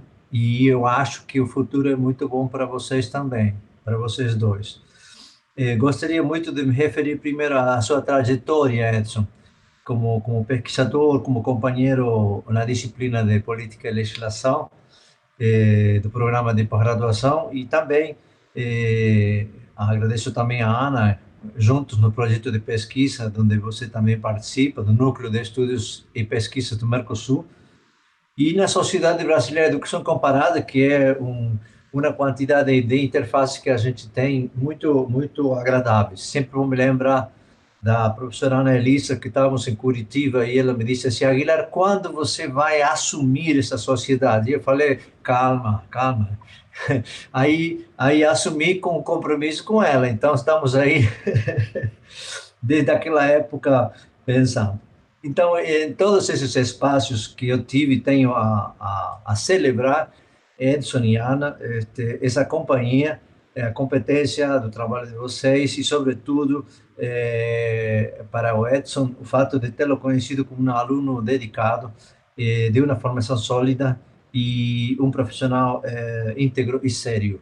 Isso eu queria não deixar de dizer, porque é muito importante para o que ele segue. Também os parabéns em específico são para a Ana, porque a conheço desde que chegou na faculdade, eu tenho tido a felicidade de compartilhar, primeiro, a sua força, a sua vitalidade e sua seriedade acadêmica. Essas três coisas, elas são, em alguns casos, muito palpáveis. Essas três características, ela também tem uma formidável contribuição por articular direito, educação e política pública, que eu acho, no futuro desse campo de conhecimento, nos próximos 20 anos, são dessa área mesmo, e são dela como protagonista. Eu talvez não esteja tanto tempo na universidade, mas acho que esse campo que ela contribui formidavelmente, como digo, é muito importante. A importância da pesquisa que hoje nós estamos analisando é exatamente produto dessa articulação. E a estrutura que foi construída em perspectiva interdisciplinar, nessa tríade de política, educação e direito, é muito boa escolha. Desde a perspectiva de estar com a contribuição dessa dissertação, porque ela será, no futuro, um campo robusto de pesquisa e produção de conhecimento. Só tem coisa boa, pela frente. Bom, o ponto 2, que eu considero que é importante problematizar os propósitos da Lei de Responsabilidade Educacional em elaboração, em trâmite, a partir dos discursos ou narrativas ou produções que encontramos relativas à Comissão Temporária de Responsabilidade Educacional. Eu acho que lançar mão da análise do conteúdo e dos documentos para esse propósito é uma decisão de pesquisa que é muito harmônica com as duas grandes facetas do seu trabalho, que é a análise de conteúdo e a análise documental. Então, do ponto de vista metodológico, quando você expôs agora há pouco, isso parece estar meio separado, está junto. Análise de conteúdo, análise documental. Por quê? Porque esse é um novo capítulo de pesquisa hoje na universidade. É um capítulo que junta, que é suscitada pela sua dissertação e é imposta. Ou seja, a tríade que vocês propõem, política, educação e direito, é um novo capítulo acadêmico na universidade. E isso tem um valor enorme. Parece que é uma coisa... todo mundo fazia isso, mas hoje ele tem uma leitura muito diferente, porque ela está muito bem pensada a partir da formação que esse campo foi trazendo, né? A política pública, a educação e o direito. Então, é uma coisa muito feliz esse momento, do ponto de vista metodológico. E com clareza, essa dissertação, ela vai trazer algo que as pesquisas anteriores não traziam, que é a definição da análise a partir da política de responsabilidade, como definir concretamente a responsabilidade no âmbito do direito da educação. o direito à educação. Ou seja, esse ponto, ele é nevrálgico, que definir a responsabilidade no âmbito do direito à educação, ele é central, porque ele é um delimitador. E aí, justamente, radica o mérito desse mestrado, porque busca o conhecimento das razões. E eu fui a estudar especificamente quais são, conceitualmente, as razões nesse projeto de lei, que ele entra na agenda, né? Isso também é muito rico, porque ele não está solto, né? Primeiro, a definição da responsabilidade, e logo ver como que o projeto de lei entra numa agenda política, né? E, de fato, quando você fala das razões, aí eu me permiti ler, através de sua dissertação, que é um conjunto de atos ou de entendimento sobre algo, né? Ou melhor dito, como você disse, discursos argumentativos ou demonstrativos detrás do apoio a alguma coisa. Então, razões é exatamente isso. É como se estivéssemos frente a um conjunto de operações justas e ao direito de executá-las. Essa definição eu fui buscar na jurisprudência espanhola para trazer o conceito de razão, que é exatamente o que você diz, mas eu achei importante trazer para que depois se coloque aí mesmo, porque é exatamente o valor que tem seu trabalho, muito importante, né? A dissertação ilumina um espaço concreto de interesses que permeiam o projeto de lei, mapeando os potenciais beneficiários e ou prejudicados, e também os parâmetros propostos de penalização. Isto, para quem venha ler posteriormente, é muito bom, porque aqui tem uma figura conceitual interessantíssima, que é aquela que diz que é a figura do acatamento, que o professor também se referiu a ela no início. Vejam, se a gente não prestar atenção a isso, o professor levantou muito claramente, quando a lei perde o valor do acatamento, que é também inerente à política, ela degrada a responsabilidade. E aí nós estamos realmente num problema. Né? Num problema muito sério. Quando você diz assim, o que acontece quando o presidente desobedece uma lei? Assim, explicitamente, assim, fica em casa, né? A política de prevenção. Assim, não acontece nada. Por quê? Porque a polícia de Brasília, da cidade, não tem como fazer isso, o acatamento. Uma pessoa decide jogar, por exemplo, coisas contra o Supremo e não tem ninguém que diga, você não pode fazer isso. Então, como isso se vai degradando, a chance de que em algum momento isso chegue a um ponto pior é gravíssimo. Então, por exemplo, parece ser que é um processo em curso, né? Voltando à sua estrutura da pesquisa, eu vou citar alguns méritos, além deste que estamos falando. Há uma valiosa análise do direito subjetivo e objetivo. Eu acho que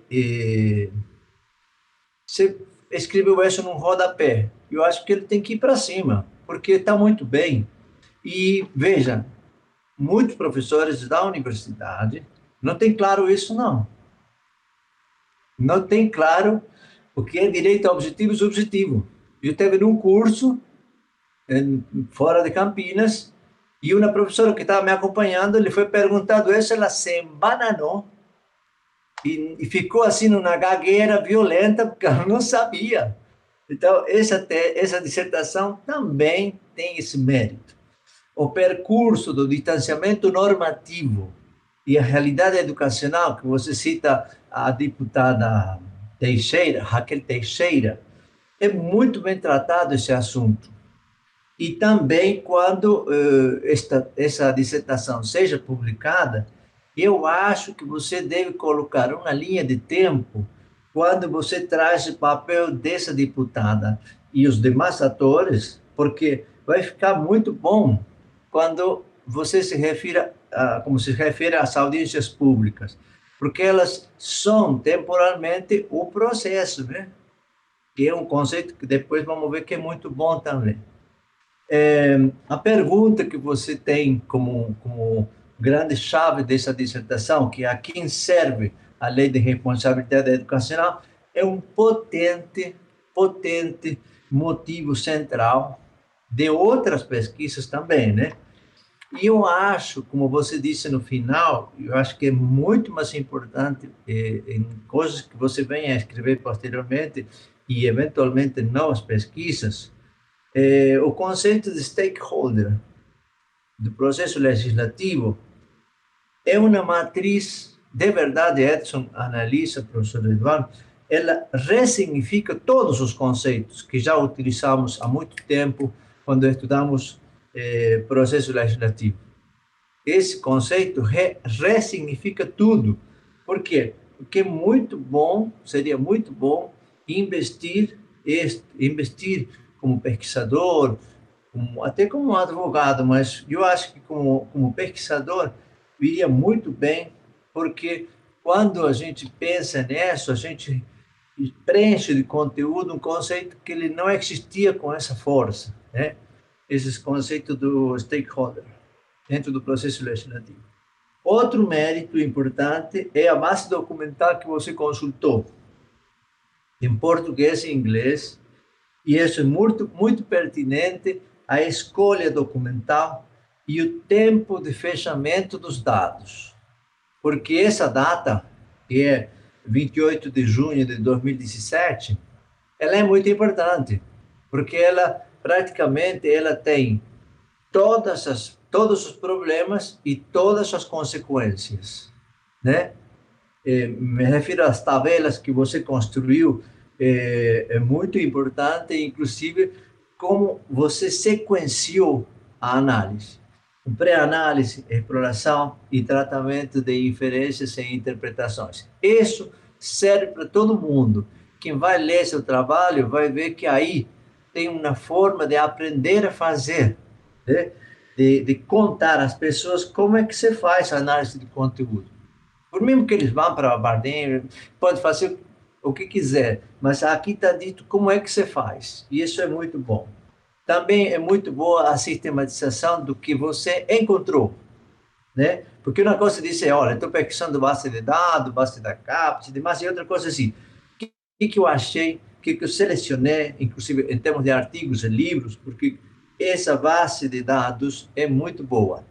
Sugiro que você retire esse rodapé da base de dados, que diz assim, será incrementada posteriormente. Isso era quando era a qualificação, se tira.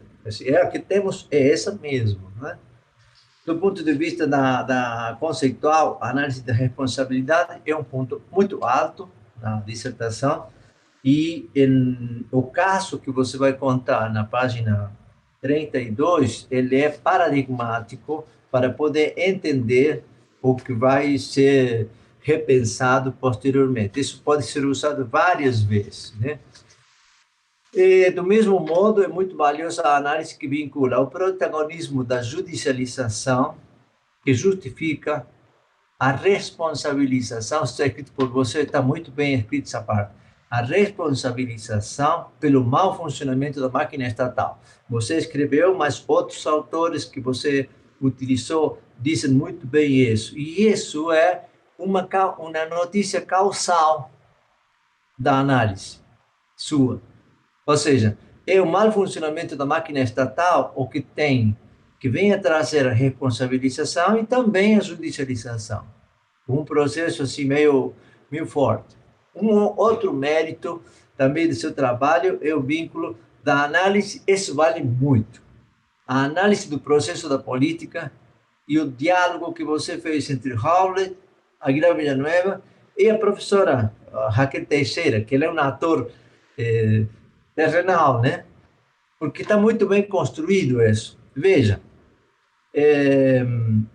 há uma leitura renovada do ciclo da política aí, mas o que vale mais, e isso vale para seu doutorado, eu acho, Edson e Ana Elisa, que nós estamos, o professor também se referiu a isso, professor Eduardo, nós estamos frente a uma grande contribuição, se animam, podemos até escrever um texto entre todos aqui, é que há um conteúdo muito bom entre processo político e processo legislativo. Se a gente consegue se dar conta de que aí há uma nova matriz de análise da política, especialmente no Brasil, e o professor Eduardo se referiu a isso, há uma coisa muito brasileira no processo da política, e no processo legislativo também. Então, vamos carregar nisso, porque há muito material. Não em termos, como fazem alguns pesquisadores, de contar sobre os atores, não contar matrizes que estão em jogo aí, que são muito boas. Que o processo legislativo ele é afetado pelo processo da política e vice-versa. Eu acho que o trabalho, a dissertação como um todo, ela é muito forte. Eu diria que a centralidade do projeto, a análise da centralidade do projeto é boa, a análise da composição da comissão ela é muito importante, você falou a legislatura 55, ela é boa quando você começa a falar entre as 54 e as 55, essa comissão, ela permite o mesmo mapa, que você estava mapeando, o mapa dos interesses, porque isso também mostra os gráficos comparativos vinculados às regiões do Brasil, e que nem sempre eles estão muito correlacionados à densidade populacional. O que isso está muito bom, mas também mostra uma peculiaridade de como se dá o processo, tanto o processo político quanto o processo legislativo. Em suma, e finalizando, eu acho que a dissertação tem uma forte carga teórica, metodológica, e um suporte dado a cada passo. A cada passo que foi construída, ela tem uma solidez teórico-metodológica boa. Vale a pena investir esforços em publicar esse trabalho, porque há uma necessidade muito grande de entender isso em um contexto tão difícil como que tem hoje as instituições da democracia. É muito difícil e é imprescindível. Por quê? Porque a responsabilidade educacional, esta pesquisa sobre isso, ensina e mostra que pode-se ler, digamos, que pode-se atingir a ponta da estrutura, a cúspide da estrutura política, das decisões, a partir de todo esse fundamento que você nos trouxe. Eu acho que, você lembra daqueles estudos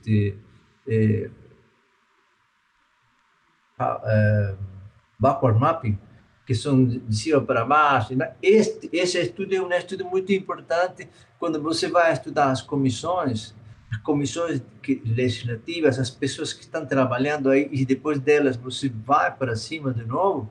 Esse é um movimento muito bom, sem necessidade de cair nesse marco conceitual. A dissertação foi muito bem, e eu acho que, nesse sentido, o Edson e a Ana estão de parabéns. E é isso aí. Parei. li rápido, mas... Muito obrigada, professora Aguilar. Foi assim, acho que o Edson deve estar compartilhando da minha felicidade, porque você e o professor Eduardo fizeram uma leitura extremamente minuciosa do nosso trabalho e deram contribuições aí extremamente valiosas também. Então, e agradeço as sempre delicadas e elogiosas palavras. Você sabe que eu tenho... sou sua fã, você foi meu professor, foi da minha banca, segue a minha carreira, então, assim, eu sou suspeita para falar qualquer coisa e fico muito contente quando o professor faz esse reconhecimento do meu trabalho, da minha pessoa, significa muito para mim isso, professora Aguilar, muito obrigada. E, então, Edson, passo a palavra a você, caso você queira fazer algum comentário em cima da fala do professor Aguilar.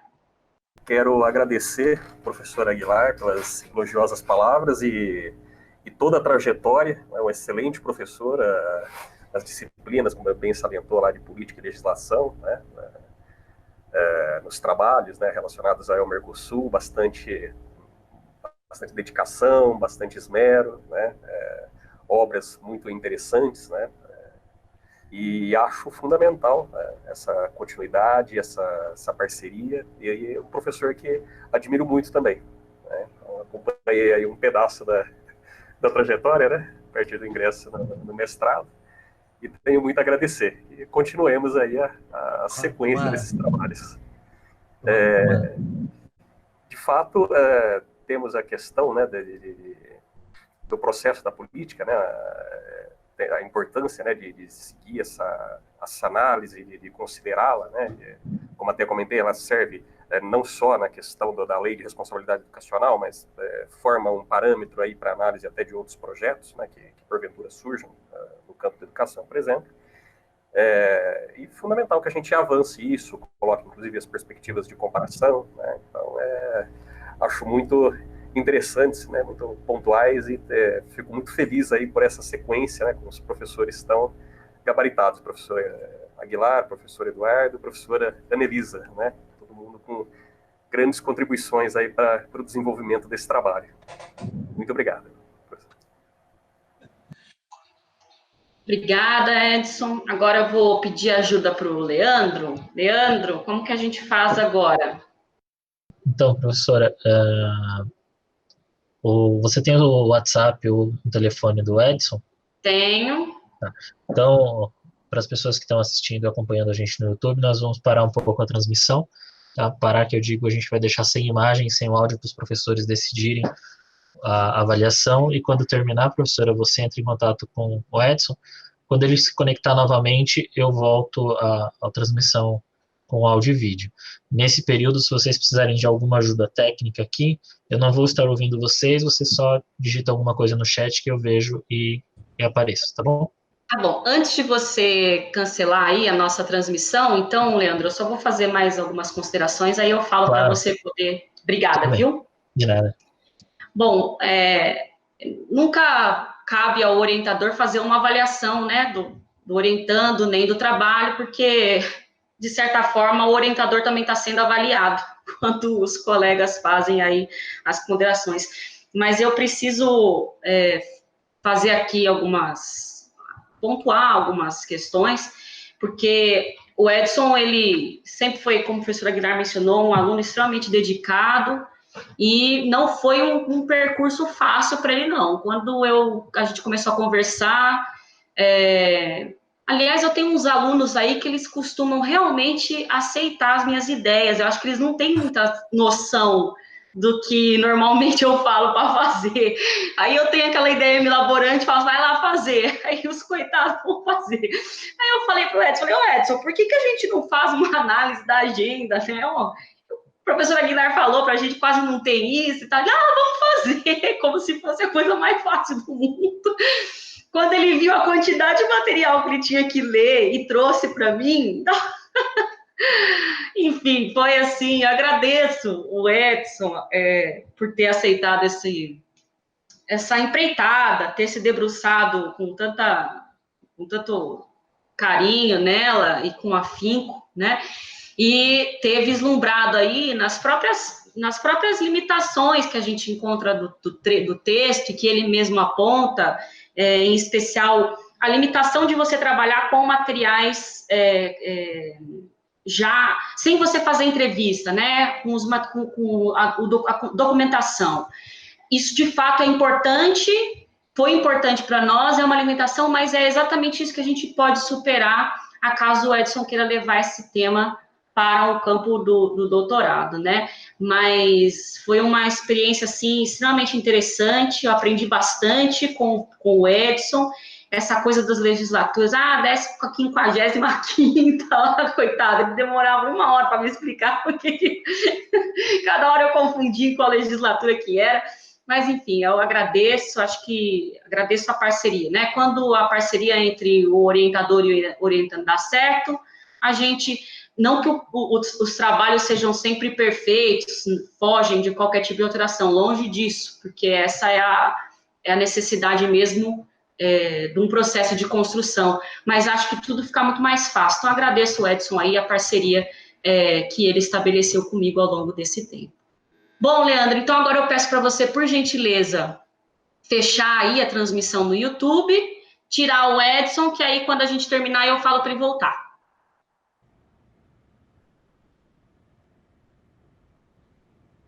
Será que o Leandro me ouviu?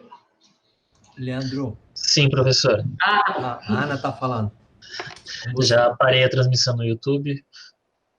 O Edson, estou desconectando, então depois a professora te liga e você entra no link novamente, tá bom? Muito obrigada. Também estou saindo aqui, não vou estar mais ouvindo, para deixar vocês com privacidade. Aí, se precisar, então, de alguma ajuda, é só escrever no chat que eu vou estar vendo aqui, tá bom? Tá bom, Leandro, obrigada, viu? Obrigado. Bom, Edson, então aqui nessa demoradíssima deliberação, os professores Luiz Henrique Aguilar, Eduardo Henrique Lopes Figueiredo e eu decidimos aí deliberamos, né, pela aprovação do seu trabalho, fazendo jus ao título de mestre, né? Então você está devidamente defendido, com o título praticamente já outorgado. Parabéns, viu, pelo processo. Fica aí a sugestão do professor Aguilar para que você possa fazer a publicação do seu trabalho. Depois a gente pode conversar sobre isso. E recorrer à secretaria para saber quais são os trâmites gerais que você precisa realizar para a entrega aí da versão finalíssima da dissertação, com os pequeninos ajustes que nos foram indicados, ok? Gostaria de parabenizá-lo mais uma vez, agradecer ao professor Eduardo Henrique Lopes Figueiredo, ao professor Luiz Henrique Aguilar. Eu vi lá que tem os colegas nos acompanhando aqui também na transmissão pelo YouTube, e desejo a vocês uma ótima semana e que todos fiquemos bem. Muito obrigada, viu? Bem, muito cuidado, se cuidem muito. Um Vocês grande abraço, também. Eduardo, Analisa e Edson, parabéns. Parabéns, Edson. Comemore de alguma maneira. Professor Aguilar, foi uma satisfação revê-lo. Professora Anelisa, muito obrigado pelo convite. Igualmente, que todos tenham a saúde, né, e que deem largos passos nas suas vidas ainda. Tudo de bom. Obrigada, muito obrigada, professores. Até mais. Até mais. Leandro, tem alguma coisa que a gente precisa fazer ou podemos sair?